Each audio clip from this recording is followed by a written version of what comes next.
Today, we are honored to speak with Chi Nguyen, an accomplished journalist, documentarian, translator, and lecturer based in Ho Chi Minh City. Chi has worked across fact checking, media literacy, and investigative journalism, shaping how stories are told and how truth is defended in an era of misinformation.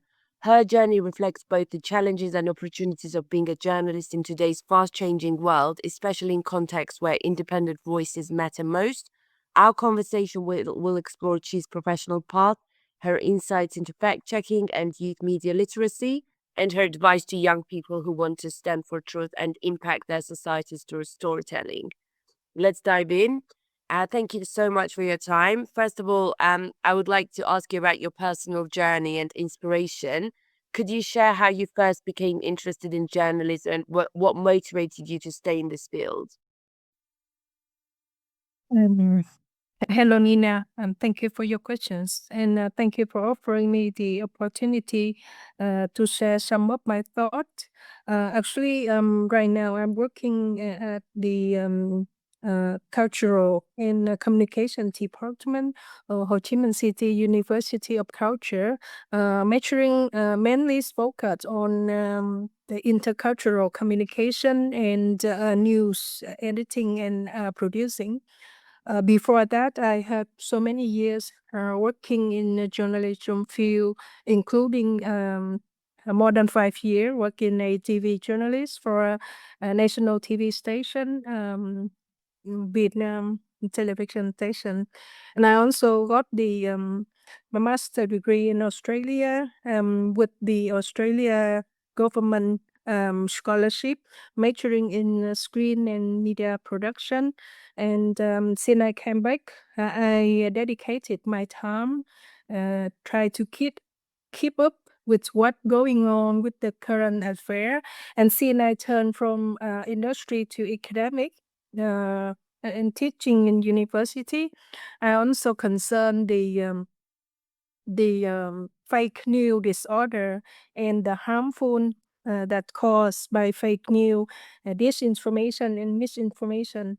So I also got the a little fun from that project in Vietnam to train the people like the woman from the rural area or for the teacher that in primary school, try to teach them and equip them with the news literacy so that they can have more knowledge and idea how to verify the sources, verify the information.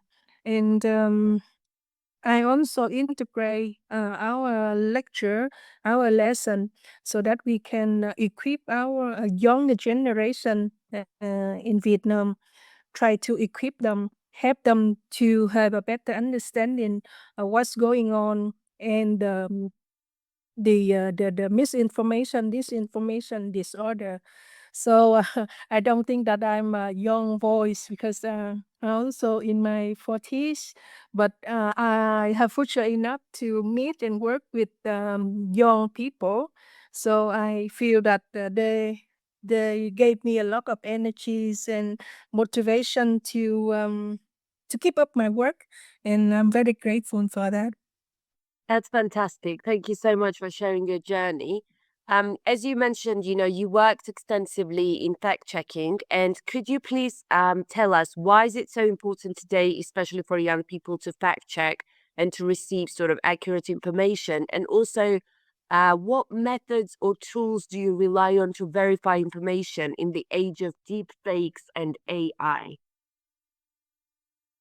So I would say because you might know that the mainstream media are facing many challenges now, and the younger generation they couldn't distinguish between the mainstream media, social media. They couldn't distinguish like content creator and journalist, and with the intention economic.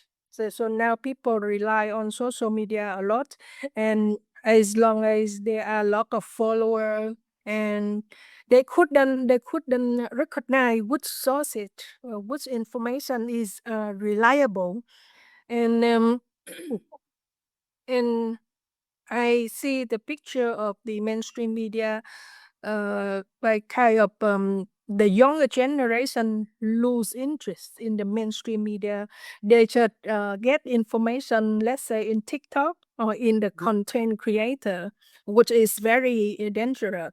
So and and I think a uh, a teacher, lecturer, and a trainer is our responsibility. Try to help the young people to recognize which one is a journalist, which one is content creator, and and whether which information that is useful and reliable, rather than let them to affected by the yeah,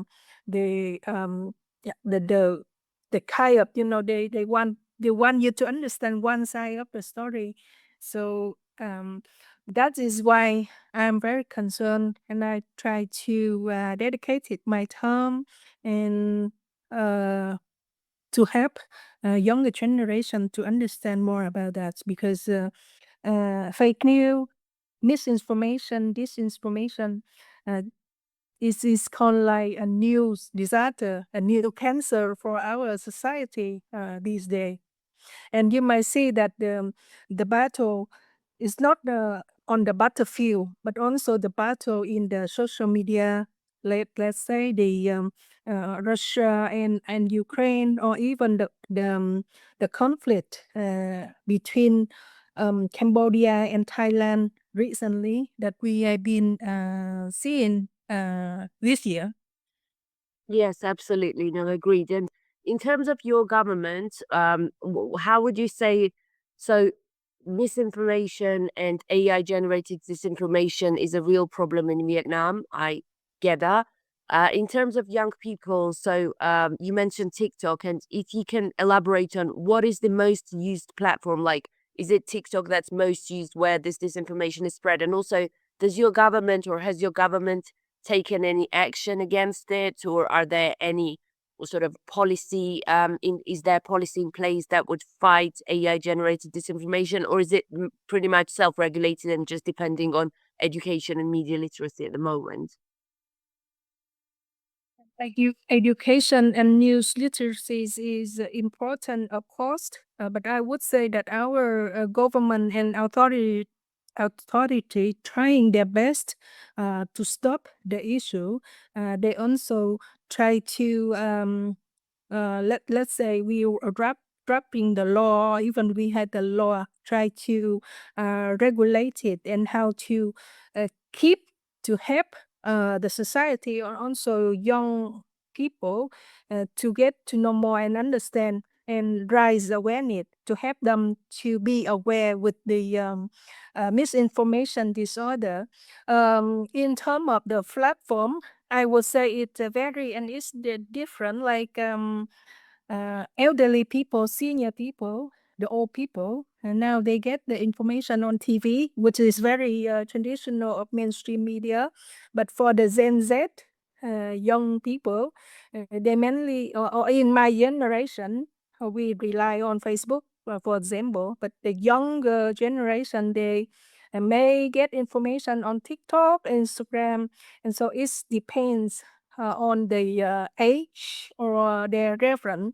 But I would say our government is trying their best and have the method try to stop the spread of misinformation, fake news, or disinformation, which is harmful or may affect to, let's say, the flame or the reputation of some people.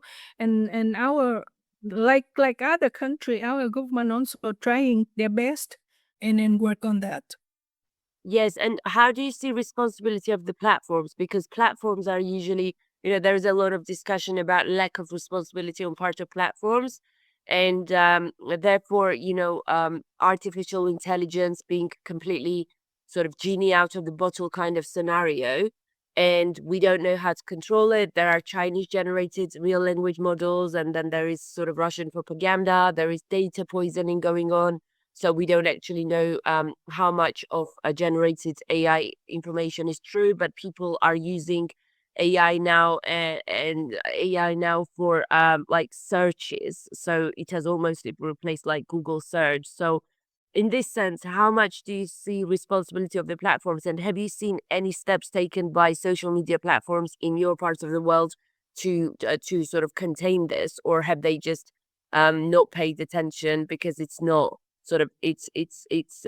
Vietnamese, and maybe they don't have enough control in terms of content moderators, and they are failing at content moderation level because of linguistic differences and not knowing local context, etc. So I already mentioned our government and also authority trying their best to moderate, to control, to take the action to stop the spread of fake news. But you might aware that like the international platform like TikTok or Facebook, that's the big tech company, which is they said that, oh, our headquarter in the US or some other country, so that's a cross-border issue. So in order to solve the problems, I think the head of the company need to be more aware of this issue, because one single government, I think it is not enough and cannot solve the problem, which considered like the problem of the whole human or the whole global, let's say the global issue. In order to solve it, is need the cooperation for more stakeholder, more government, and more sides, let's say. Sure. No, absolutely. It is a cross-border issue, and it's very complex because it doesn't have like visible borders, you know? It's sort of like flat world when it comes to digital world. So it's almost impossible to contain at the moment, especially with Gen AI usage. So in terms of the narratives, if you can just give us one or two examples. You mentioned Thailand, Cambodia, you mentioned Russia, Ukraine. What are the common narratives that you say are misleading people, disinforming them, and what is the common propaganda messages that people should watch out for? So, but let's me focus on the scam strategy. Many people in Vietnam get trapped with the scam for other jobs overseas. Let's say the people in Australia or Europe or US, they try to have a recruit campaign using like TikTok.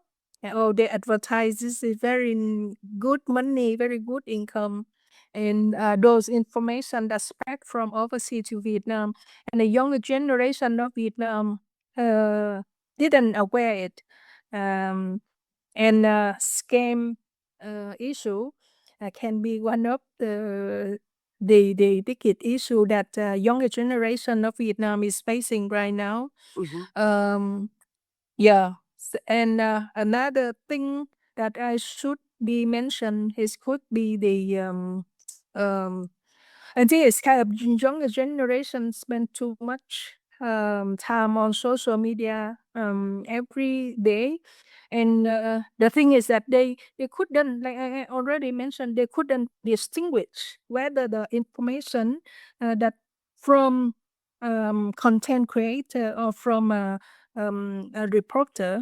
So because the content creator is different with the journalists who are very aware of the reliable information and what they should post on or not. And I think if the younger generation get chance to get trained, to be trained with those kind of issue, it can be very useful for them in the future. No, absolutely, absolutely. This is all extremely interesting. So my next question would be, um, just generally, have you faced situations where sort of where you have noticed that even when it comes to traditional journalism, it's because of the difficult environments that they have to operate in. It's quite challenging for young journalists who want to remain true to their values. Like, have you noticed that in your professional life? Can you please more clarify Yeah, what so what situations? I mean is because politically they have to operate in volatile environments. Have you noticed that even when it comes to traditional media, just leaving aside sort of disinformation on social media and Gen AI generated disinformation, have you noticed that in traditional media there is a lot of propaganda going on as well, like on channels, on sort of TV as well? So it's not just contained. Disinformation is not just contained to social media, but we also see it in traditional media as well. Let me give you an example where the case of Vietnam, the rise of participatory journalism is mean that in the past, people mainly rely on mainstream media to get the information, and mainstream media also have a very powerful tool for people. But with the rise of citizen journalists or participatory journalism, the funny thing, like other country, maybe citizen journalism is unprofessional. Let's say for example, a farmer in the rural area. But the funny thing in Vietnam, we have the journalists who used to work in a professional environment, in a professional journalism before, but now they quit. They stop working for mainstream media, and then they become KOL, let's say very influencer, and they have so many followers on with their account.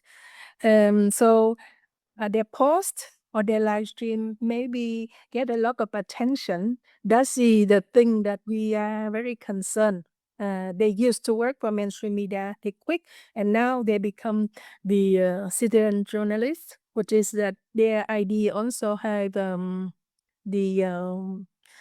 the very important information. So that's the thing that we are facing in Vietnam. So I would say the rise of participatory journalism, and this guy are very confused because this lady used to work for mainstream media and now quit, and now they become independent. And sometimes those kind of people get get paid to post the information on their uh, a private account. Yes, I see. And do you get things like this is different, obviously, to citizen journalists, but do you get trolls and bots in your social media digital space, sort of fake accounts that are specifically there who are getting paid in order to spread propaganda? Do you get that Mm. practice when it comes to trolling and botting, like in comments, etc.? I think every KOL, every influencer, they be aware with their sharing or posting on their private account. And recently, our government also have the KOL submit, which mean that train them and try to remain them take responsibility for the action, for the information that originally posted or spread from the account. So that's the first time our government have a KOL submit in I think in August 2025. Okay, interesting, interesting. And so, what are international organizations doing and donor organizations, especially sort of now in difficult climate in terms of funding, etc. But are they investing in your part of the world in order to counter this? Or do you think more should be done from international organizations to counter this in your part of the world because it's very much affected, etc.? Uh, this because this is a global issue, and in order to tackle it, to solve it, I think we need the more cooperation. Is kind of cross border solution. So you would need more cross-border and also cross-border collaboration between academic institutions as well, I assume. sort of not just at state level or at sort of donors investing in this project, but also I think educational institutions need to cooperate and share best practices, you know? Like, say, for example, from Vietnam with one of the European universities, are you paired up with any European universities with whom you have exchange visits on this subject or shared seminars, etc., that helps you to learn about new methods about countering disinformation? Absolutely, absolutely. I think that's a good that could be a good beginning and a Yeah. good good started. By the way, I also have a op-ed, my idea that is in Vietnamese edition about KOL Submit. After our conversation, I will share with you my article, and then you can use it with the translation to get to understand more about KOL Submit. That's really interesting. So please do share. I think it will be interesting for the European audience as well to see what's going on. So, going forward, if you had to give a sort of one piece of advice to young people in this difficult era of digital citizenship, transformative changes are happening. You know, what would be your advice? Like, how should they act, and how do you see this bill developing in five years time? You know, fact checking journalism. Like, what will we be facing in 5, 10 years time? Do you think? So to my defense and from the perspective of a educator and a lecturer, I would say for younger generation, so we need to keep calm and don't rush into the crowd. Don't share the information which is they didn't aware whether it's reliable or not.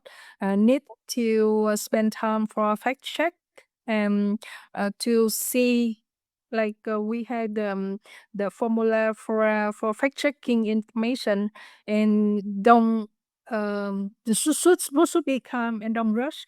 Try to take a deep breath and to verify the sources of the information. Uh, so don't try to share the information which is it could be the trap and lead to the more issue for the fake news, misinformation, disinformation. So everything need to be take time, take a deep breath, and verify the information. Another advice is would be they need to be very careful with the notification all the time. Information and go on their uh, phone because um, this can be not this can be the issue what leads to the mental health issue and the young people if they don't aware of this it can be dangerous for their health in general for mental health in specifically. So be aware of the information. Try to know which one is good, which one is bad, which one is relevant, which source is relevant for them. Don't try to get all of the information for one day. So I would say the mental health issue is one of the biggest issue that we are facing. And I am concerned with the younger generation if they don't be aware of that, it can be more dangerous for them in the future. Absolutely. I think I have to agree with that. You know, being always present online and receiving notifications sort of once every couple of, every 20 seconds is definitely not just a threat to mental health, but also really distracting. And young people don't have time to focus on something that's important, whether it's education, studying, or their professional careers, because they are too involved in thinking about, what to post next, what kind of story to feature. Also, browsing, just basically attention economy that the platforms are monetizing on at the moment. So I have to agree with that. Well, it's been really, really interesting to talk to you and absolute pleasure. And hopefully we will have more conversations to discuss in future. Thank you so much for your time.